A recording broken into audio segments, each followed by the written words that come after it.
Our next speaker is Dr. Subramanian Swamiji. His topic is on Vedas and Economics. Dr. Subramanian Swamy is an Indian politician, economist, a statistician. He served as the nominated member of parliament in Rajya Sabha, the upper house of Indian parliament. He was a member of Planning and Commission of India and was a cabinet minister in the Chandrasekhar government. Swamy simplified trade procedures and formulated a new expert strategy which became the forerunner of trade reform and adopted subsequently thereafter. In 1994, he was chairman of the Commission of Labour Standards and International Trade by former Prime Minister of India, P.V. Narasimha Rao. Dr. Swamy also serves as chairman of the Board of Governors of the SCMS Group of Educational Institution in Kerala. He has written on hosts of topics dealing with foreign affairs of India, largely involving the People's Republic of China, Pakistan, and Israel. On April 26, 2016, Dr. Swamy was nominated to Rajya Sabha. Please join me in welcoming him to the podium.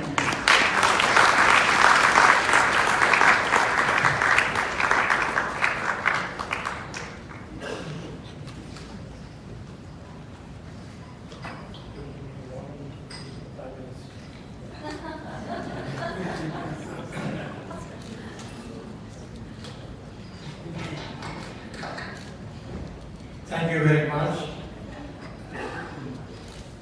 Pujniya Swami Sarvanand,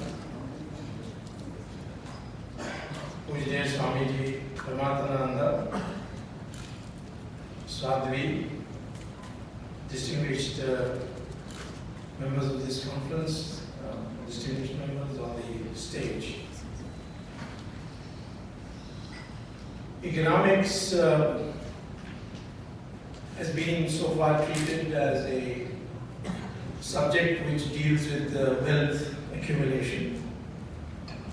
But over the years it has grown. It's now become a science.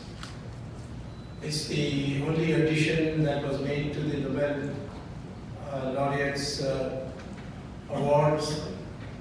Economic science was recognized as a subject which should be included with the other sciences for the award of Nobel Prizes. As a science, it is connected to Vedas, but it would be simplistic to say that there is something called a Christian economics or a Jewish economics or a Hindu economics. Because economics being a science, it functions on laws, on axioms, on presumptions, on assumptions, and logically derived conclusions. Broadly speaking, economics consists of 4 parts when it comes to economic prescriptions. First is objectives. Second is your priorities. Third is the strategy to achieve those objectives according to the priorities. And finally, the resource mobilization methodology. So if your objective is to maximize profit and your strategy is to defeat your competition, and your resource mobilization is to get money from the bank, sometimes not paying back also, and get a write-off. In many countries that's happening. That would be what we would call as the capitalist economy. If the objective is to maximize production, your priority is heavy industries, your strategy is to extract resources from agriculture to finance industrialization. And your resource mobilization is by a total control of all resources by the state. That's communist economics. It's not worked very well anywhere. For a while we all thought, at least the Indian leaders were enamored in 1947 when India became free from British rule, that we should follow the Soviet model because in Soviet Union it was claimed that there is no unemployment, there is no inflation, there is no poverty. 40 years later we realized there is no Soviet Union anymore. It's broken up into 16 countries.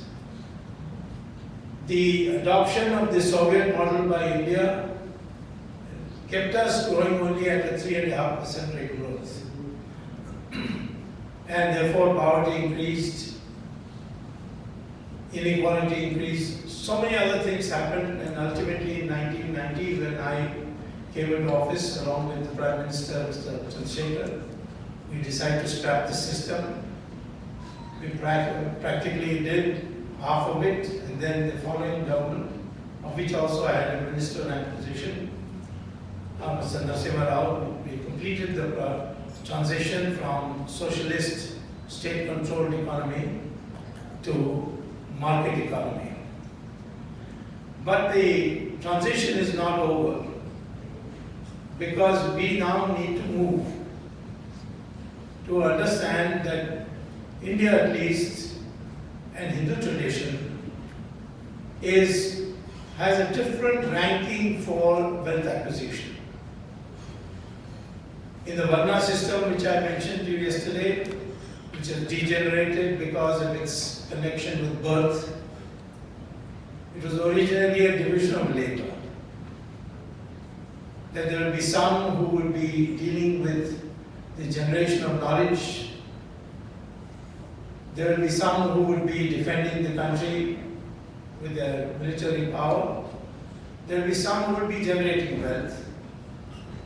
And some who will be tilling the land in agriculture.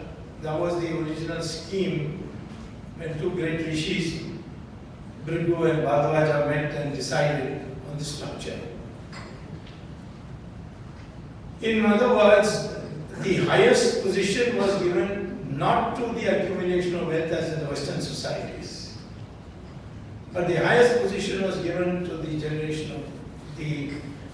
of knowledge, teaching, and it was accompanied by complete poverty of those people, except that it was a prestigious position and therefore the society used to provide everything for them.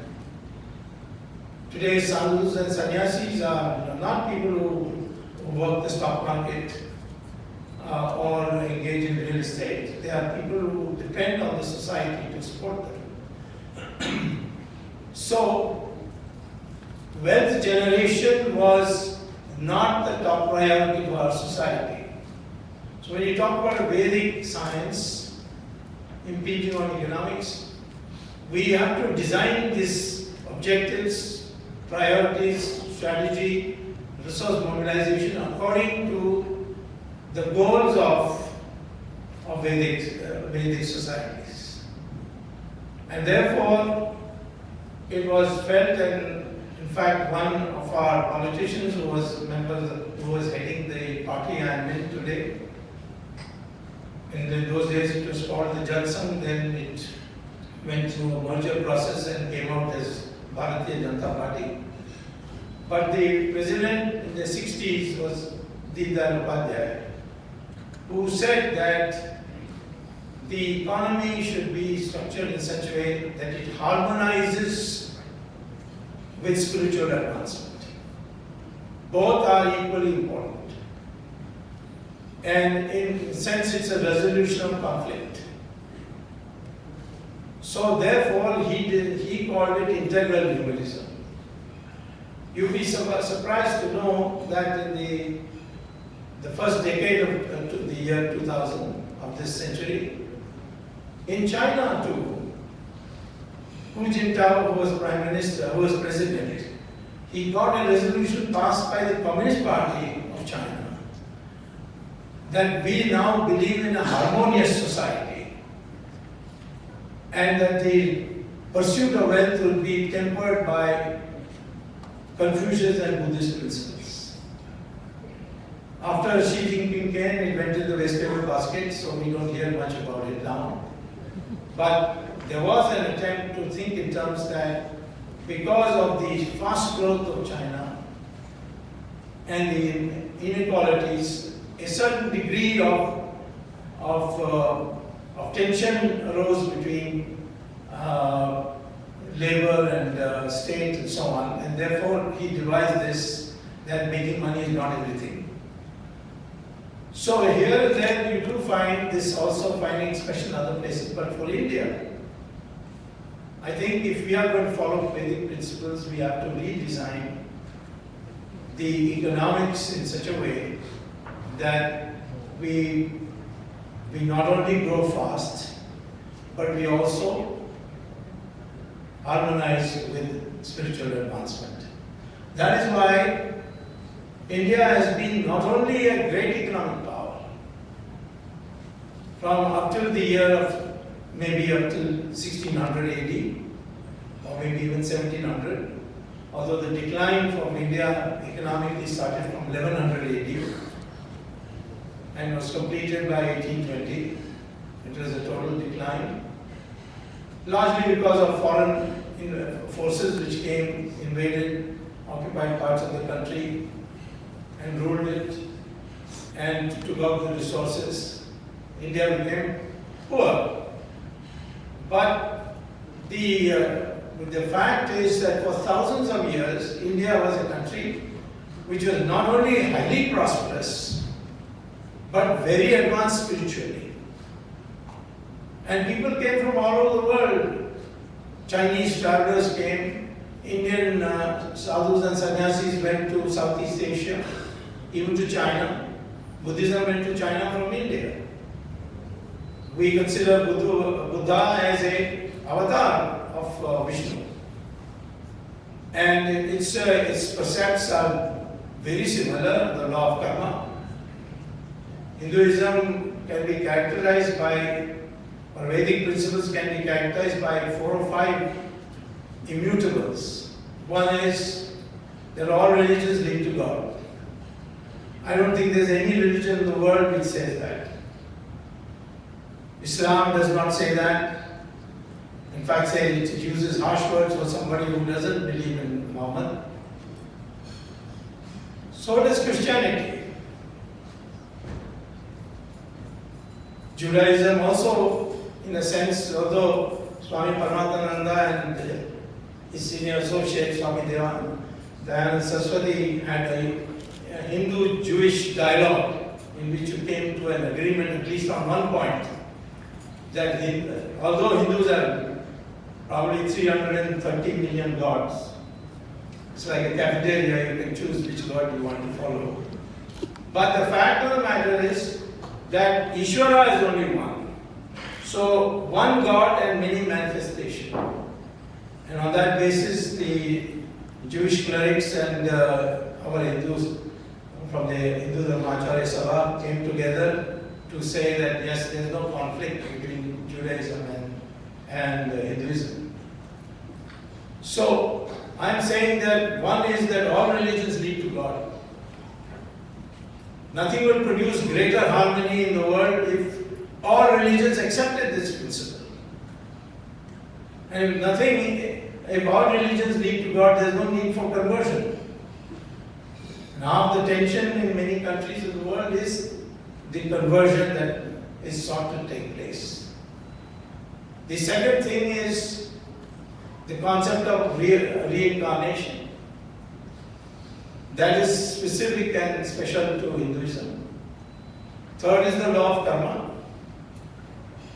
That whatever you get is due to your karma. When you will get it, how you will get it, Krishna explains in Bhagavad Gita, I will decide. You have only freedom of action. The fruits of that action I will decide according to your karma calculus.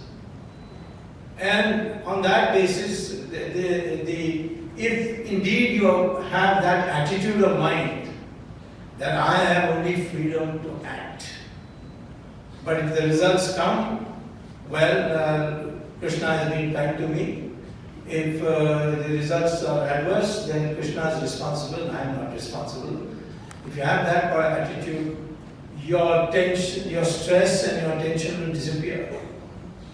You'll be surprised to learn that many Americans are coming down to this point. American corporations are now teaching Gita because there have been large number of deaths of people in their mid-40s because of stress.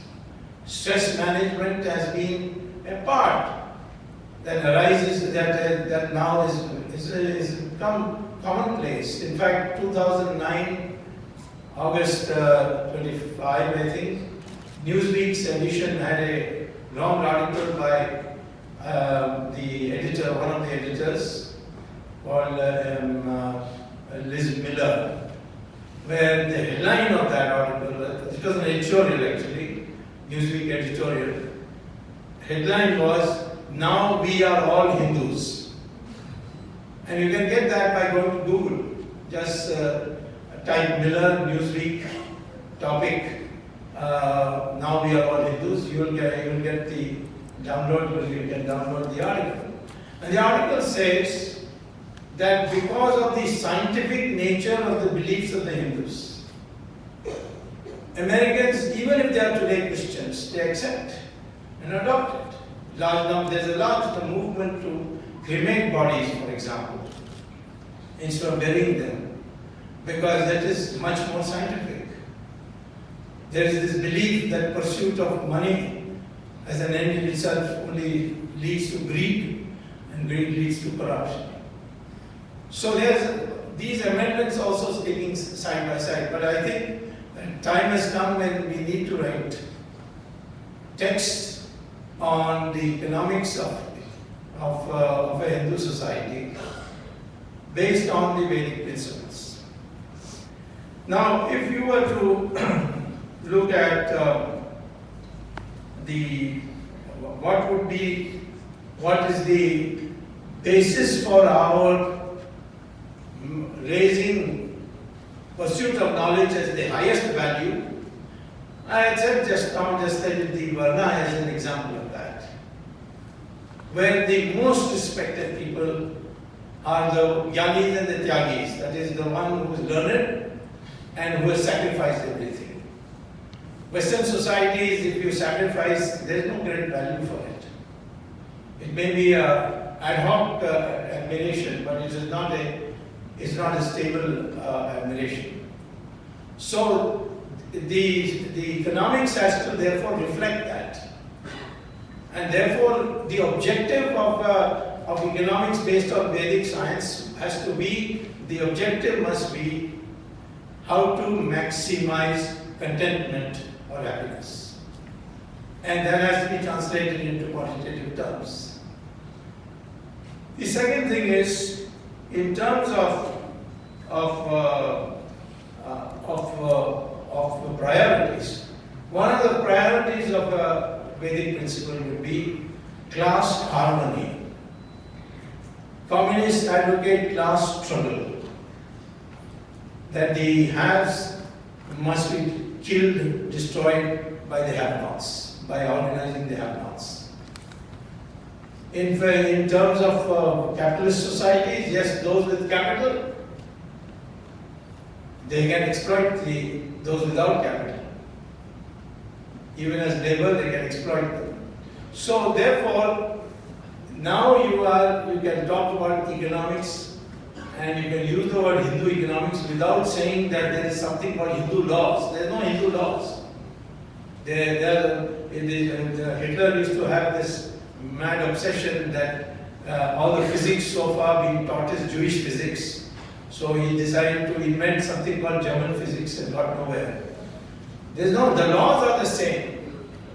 But which law you prefer will depend on what objectives you choose. If you choose maximization of profit, you are bound to develop in a different way. If you choose maximization of output with state ownership of the means of production, you will go in a different direction. But if you were to choose how to maximize contentment or happiness and quantify it, you will have to have different priorities for your economic policy.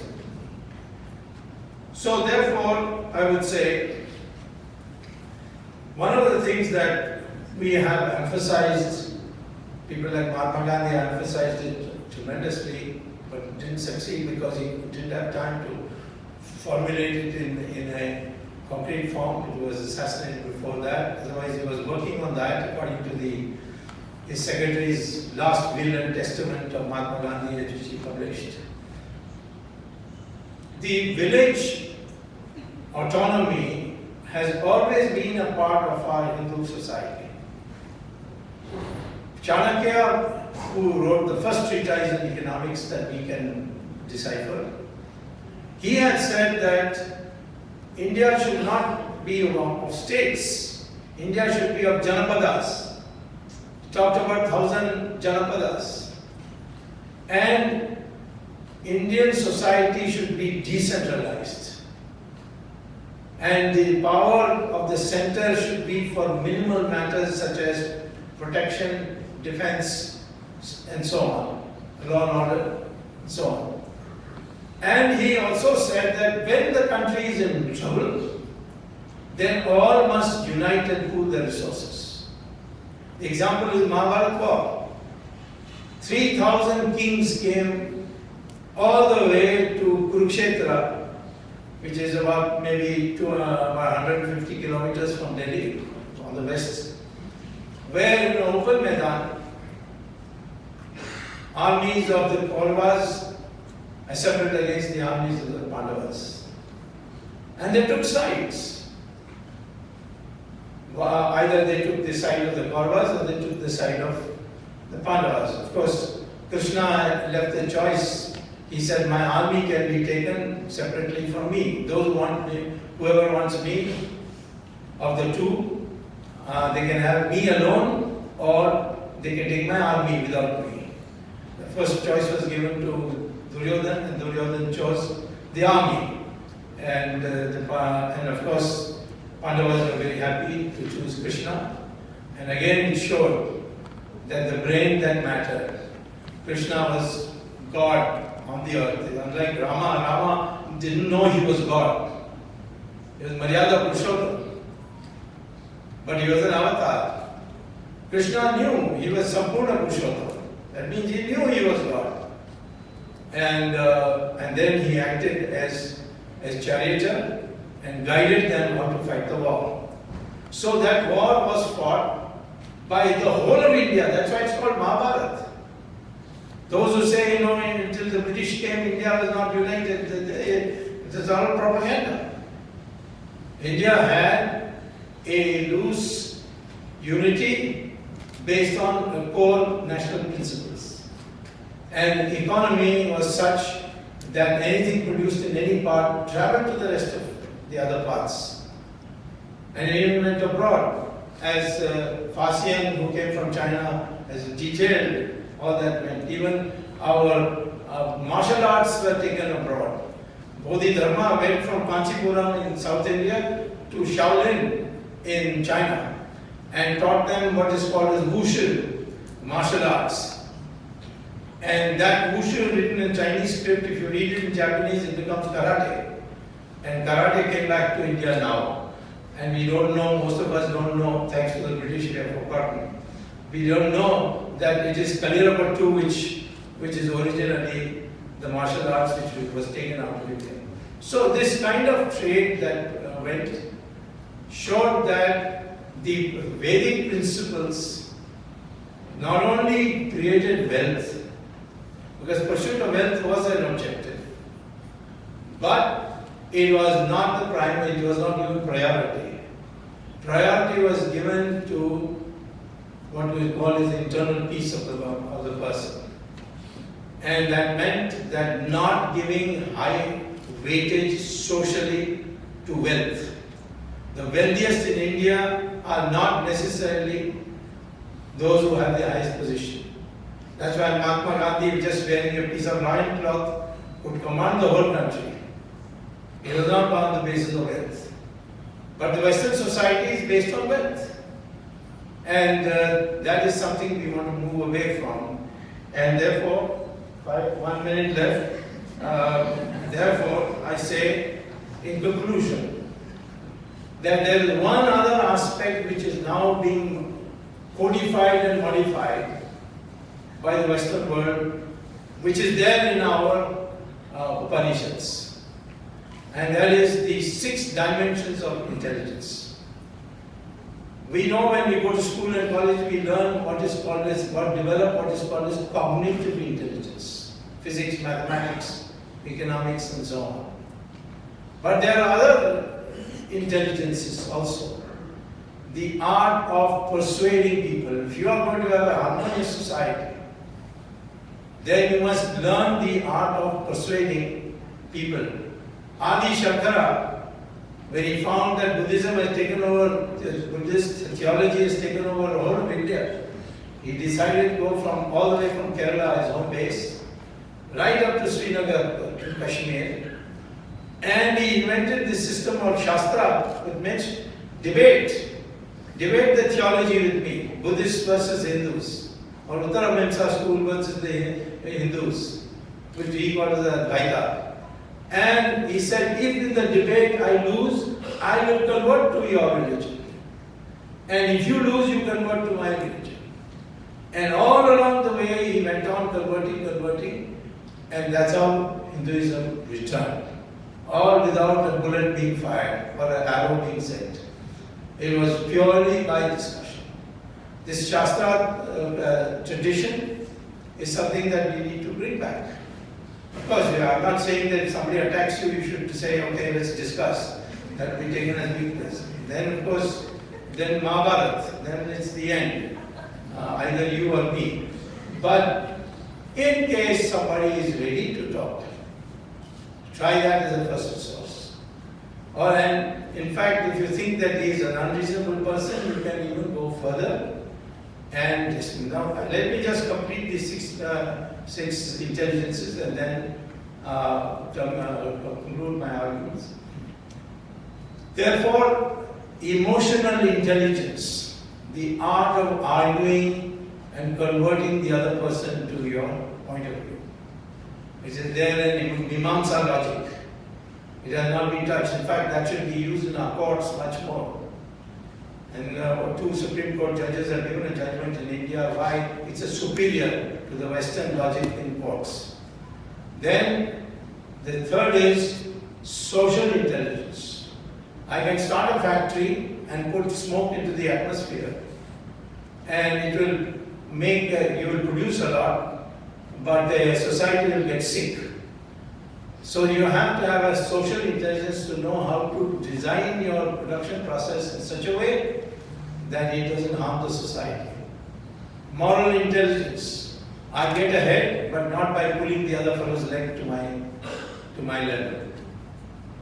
To have a healthy competition and how that is to be done. Then the most important thing is now being taught at Harvard educational, those studying for educational degrees, is spiritual intelligence. And it's based, obviously taken from the Vedas. It's based on the idea that the cosmos, which we call as Brahman, has all the knowledge. And if you meditate, your brain has a Wi-Fi. It can generate a Wi-Fi and connect to that cosmos. And all the knowledge that you want can come out of that. But to meditate to the point where you can generate airwaves or Wi-Fi to the Brahman, it requires a huge discipline. Then, of course, the environmental intelligence, how to respect the environment while you are increasing your production process.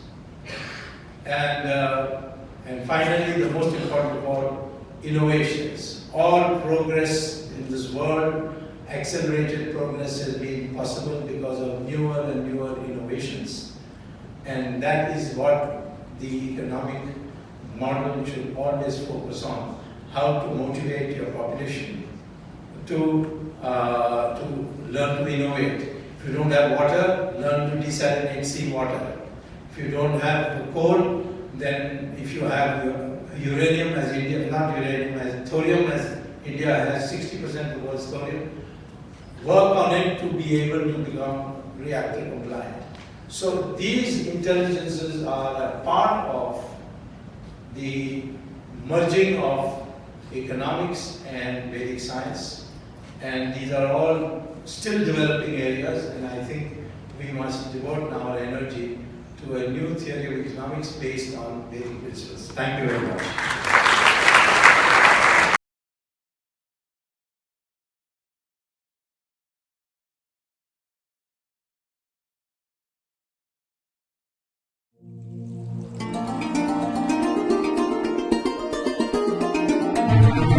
Thank you.